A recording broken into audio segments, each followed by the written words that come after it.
Hey everybody, it's Dr. Will Cole. I'm live here in my Functional Medicine Health Center where I see patients around the world via our virtual functional medicine practice via webcam consultations. For those of you that don't know who I am a functional medicine practitioner. My doctorate is from Southern California University of Health Sciences. My postdoctorate is in functional medicine and clinical nutrition. I'm one of Mind Body Green, one of the largest wellness websites in the world. I'm one of their course instructors and wellness experts. And I'm also a co-host of Goop Fellas, which is a podcast. It's Goop, which is one of the other largest wellness website and brands in the world. I'm one of the co-hosts of their podcast called Goop Fellas. But my day job is consulting patients. My love and passion is consulting patients wherever they're at, just like we're talking right now, via webcam, giving them a functional medicine perspective on their health, on their wellness. So guys, get your questions ready because I'm going to be scrolling through on Facebook and on Instagram. We are live both on Facebook and Instagram right now.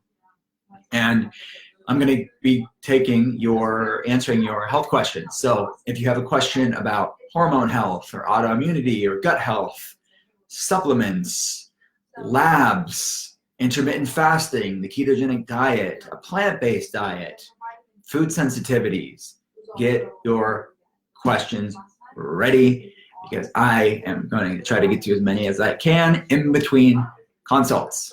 All right, so a few things. I am titling this little Instagram and Facebook Live as my three favorite natural tools to calm stress and calm inflammation, as well as answering your health questions. So get them ready. All right, so the answer is we put them in a box and it's just live. It just went live last week. It's called Calm Yourself. Calming stress and inflammation. These are 3 different tools that I talk about in my book, The Inflammation Spectrum, which is coming out in just a few days. It's on pre-order now. But it's a blend of herbs to help with detoxification. And these are all like hundreds and hundreds of clinical trials were put into the blends of these and the thoughtfulness of these. The brain adrenal balancer, which is a blend of adaptogens, which any of you guys that listen to the podcast know that I love adaptogens. So this has some of my favorite adaptogens. This has some of my favorite liver detox support and methylation support, which you guys know that I talk a lot about methylation. And this is curcumin, which is a blend of BCM95, a very highly researched blend of bioavailable curcumin.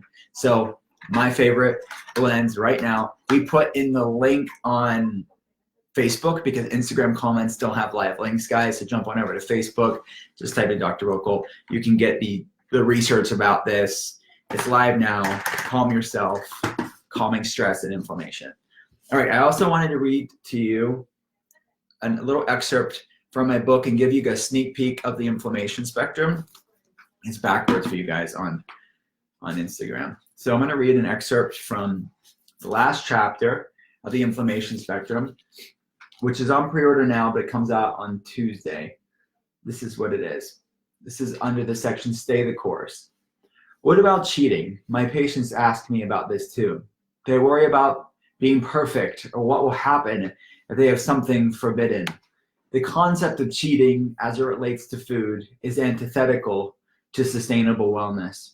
I want you to remember that nothing is forbidden. Everything is a choice. There is a difference between knowing a food is bad for you and choosing not to eat it and forbidding yourself from having a particular food. One is food freedom and one is food prison. There are no dieting laws here dictating what you can and can't eat. There is no shame here. There is only your health. You want to feel good, so it is logical that you would want to eat what will make you feel good. Eating something that doesn't make you feel good isn't restrictive, it's rational. So we talk about this concept of food peace and overcoming the shackles of dieting dogma and food obsession and orthorexia in this to find out what your body loves and what your body hates. We talk about food, but we talk about a lot of non-food stuff too.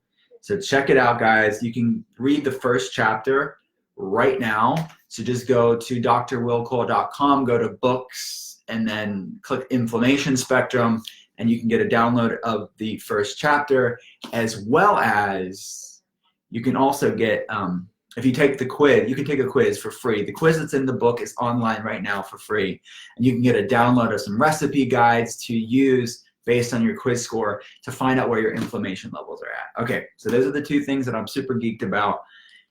The third thing that I'm geeked about is our online group class. My day job is consulting amazing people around the world about their different health cases, whether it's autoimmune issues or hormonal problems or anxiety and fatigue and depression, digestive problems. So that's normally what I'm doing from 8 a.m. to 6 p.m. But once a month, we're holding a big online group class where we can get 100 people in the class, answer your health questions. We can get labs wherever you're at in the world and give you a functional medicine perspective on those labs. It's all HIPAA compliant, patient privacy is intact. So learn more about that at drwillcole.com. Go to the consultation for more information about the online group class, because my goal with that is just to continue to make functional medicine more accessible and make it more affordable for people around the world. So check that out. I'm super pumped about it. So those are the three things that I'm geeked about the most. But now to your questions, because you guys have so many lovely questions. Thank you for all the hearts on Instagram, guys. I appreciate it. All right, we have Breakfast Criminals, who is a friend of mine. She said, and the most fun guest interview. I appreciate that. I've been doing a lot of podcasts for the inflammation spectrum. Thank you, my friend, Senia. Much love from Algeria, Lamia Ohms on Instagram. I love Algeria. I know some very kind, very amazing human beings from Algeria. All right, we have HMD36 on Instagram. You guys keep thinking of questions. Tell me anything you want on Instagram or Facebook, and I'll try to get to it. Much love from Algeria. Talked about that. HMD36 says, I like to follow you daily. I like your posts. Thank you so much. And Senia asks on Breakfast Criminals, skipping breakfast, yay or nay? You know my answer on that. It depends. It depends on the context of the person. Sometimes people love the art of breakfast, and it's beautiful and it's wonderful, and they're using food as medicine. Brilliant things. We have amazing breakfast recipes in the inflammation spectrum, but there's a time for other things too. For some people, we have time-restricted feeding and intermittent fasting that I talk about in the inflammation spectrum as a way to lower inflammation.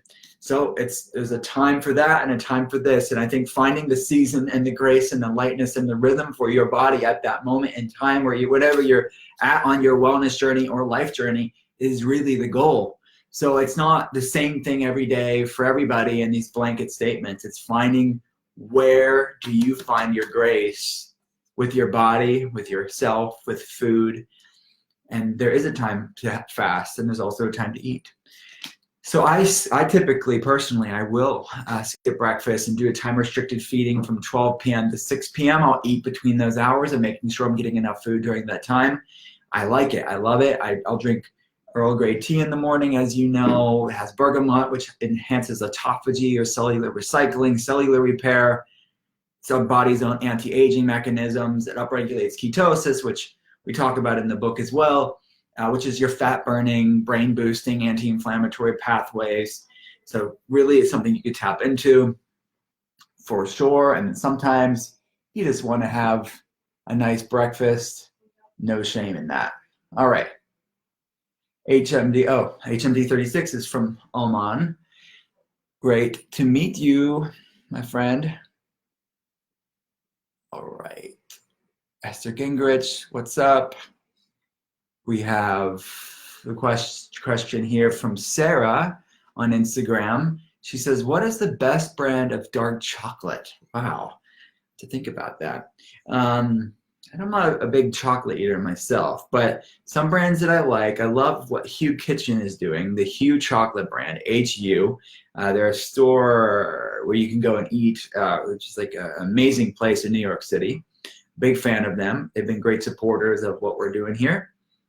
And so I love what Hugh is doing. And I have to say this. I love a chocolate drink with cacao in it from Rebel, Rebbl. They have an amazing dark chocolate drink as well if you want that. But those are two brands to think of. Senia says, is there such a thing as too much cacao?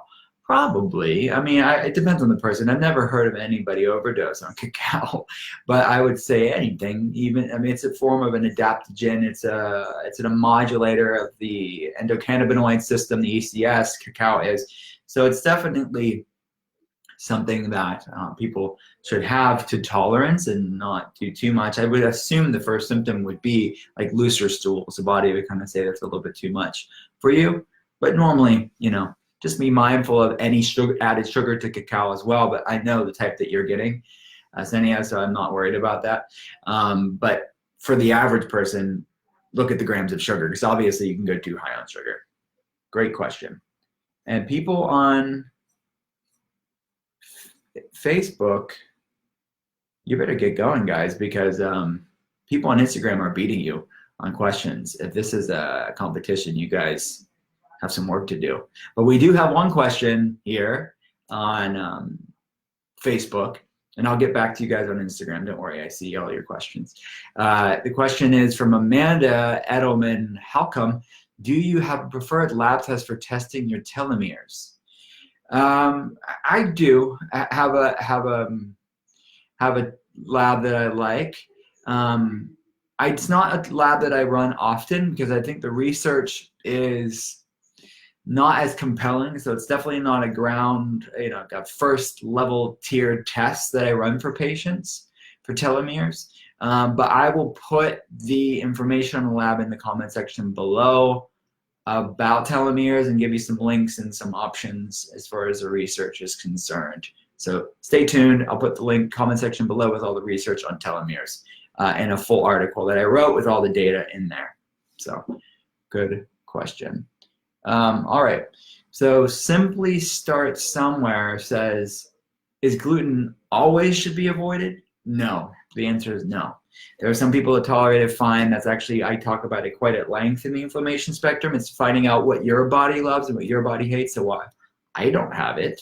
I don't want to make any, declarations on your life. And if you enjoy a baguette, let's find out a way for you to get it if your body loves it. So do I think it's a health food for anybody? No, I don't. But do some people have the food peace and the food freedom to make that choice? Certainly. And some people eat it and they don't have any ill effects of it. We can't quantify that on a lab, and it's really something that for all both subjective and objective data, there's no reason to avoid it.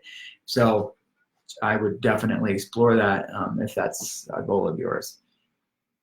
All right. Going through here. Okay, so Senia did verify what I just said. The best dark chocolate is Hugh Kitchen. Her and I agree. Addictive wellness if you want sugar-free. There you go, Hugh Kitchen, guys. And I have no professional business relationship with Hugh Kitchen other than they provide great stuff, and I go there whenever I'm in New York City. All right, so we have BM Clenahan Health and Wellness says, my husband is losing his hair, receding. We went mainly plant-based about a year ago. Might that be linked? Well, it's certainly possible if you're seeing that connection in the timeline of it. Certainly it could be a coincidence and nothing related. But we have to look at iron deficiency. We have to look at B12 and methylation impairments that can impact definitely hair loss in people. So other micronutrients as well. So definitely I would lean into some labs. We run labs for patients around the world. I'd run a full panel. Actually, I do believe I wrote an article on. So if you go over to Facebook, we'll put in the comment section below some information about men's health specifically to that and some things to consider, some labs to consider, some foods to consider.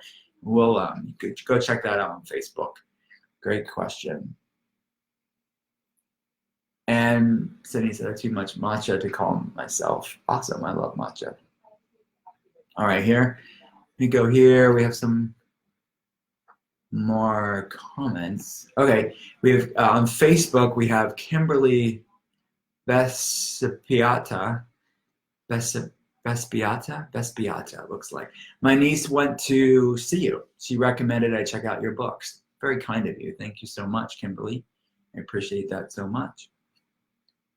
And you said dealing with asthma. I'm sorry you're going through that. Diabetic, type 2 diabetes. Any suggestions on how much B12 I need? Vitamin B12, because it's a water-soluble vitamin, definitely depends on where you're at. I typically would run a lab to see where you're at. A methylmalonic acid is the biomarker that I run for patients. So you can check that out, run methylmalonic acid, see where that's at. I'll put in the comment section below some information about B vitamins. I have a whole article on B vitamins, and we'll check it. We'll help you out with that data with some research around that. All right. So the next question we have on Instagram is from Mittens82. Just got blood test results that showed I have very low LPA. I've also been feeling extreme fatigue, achiness, brain fog that lasts a month. Could low LPA be why? And could this be a sign of, I don't get the rest of the autoimmune disorder? Possibly. You can't. The important point is that you cannot hang your hat on one lab. You have to put it in context with other labs if possible, and in context with the health history. So certainly I wouldn't say just off of that alone there's a problem, but definitely would want to dig in sooner. You know your body. Let's validate that and do a full workup as far as health history is concerned, and a proper workup as far as labs. And that's not just one biomarker on a lab. But good question. All right. Sabira Kudhuri Dukes said, I'm sorry if I'm mispronouncing your name. Did I miss your 3 favorite natural tools since you're already answering questions? I did, but once we're done with the live feed, Sabira on Facebook, yes, you can check that out. It's 3 different blends from Calm Yourself, which we just launched, which are my 3 favorite ways to calm inflammation and calm stress. And Leanne Newell is on Facebook Live. Hi, Leanne. All right, guys, you guys have so many good questions. I'm not going to be able to get through them all, but I want to. So I will try to get to them soon. I'll try to get to one more. Sophia Valanci says on Instagram, hi, Will. Why would someone with SIBO gain weight? Once you clean that, do you get back your normal weight? Well, I mean, any shift of your microbiome can definitely shift your metabolism. It's a major driver or influencer of our metabolic rate. I would agree with you that normally the people with SIBO actually have trouble gaining weight because they are having reactivities and they're not eating enough food and they just feel really sick. As far as bloating and acid reflux and digestive problems, looser stools, constipation, things like that. But I have seen sometimes people with SIBO, especially with IBS-D, and things are just a bit sluggish, or sorry, IBS-C, they're a little bit more sluggish with more constipation. They can have a slower metabolic rate. But it may be unrelated to the SIBO. That's something to think about too. It may be just a part of the bigger puzzle. So looking at their hormones, looking at their nutrients, looking at inflammation levels, looking at other components. But definitely the gut and dysbiosis and imbalances of the gut can drive a slower metabolic rate. Good question. All right, guys, you guys have so many good questions. I cannot get to them all, but you guys are amazing because I really appreciate the engagement and the interaction and the love and the support. I really do. And Facebook, I do. You guys turned out for me after all. You guys did. I gave you a hard time and said that Instagram was way more engaged than you were, but you guys definitely tried. All right, I have to get to the consultation right now, or I would stay with you longer. Let me see what time it is. Oh, I'm already late. I have to get on the call right now because I'm running late. All right, guys, I will see you real soon.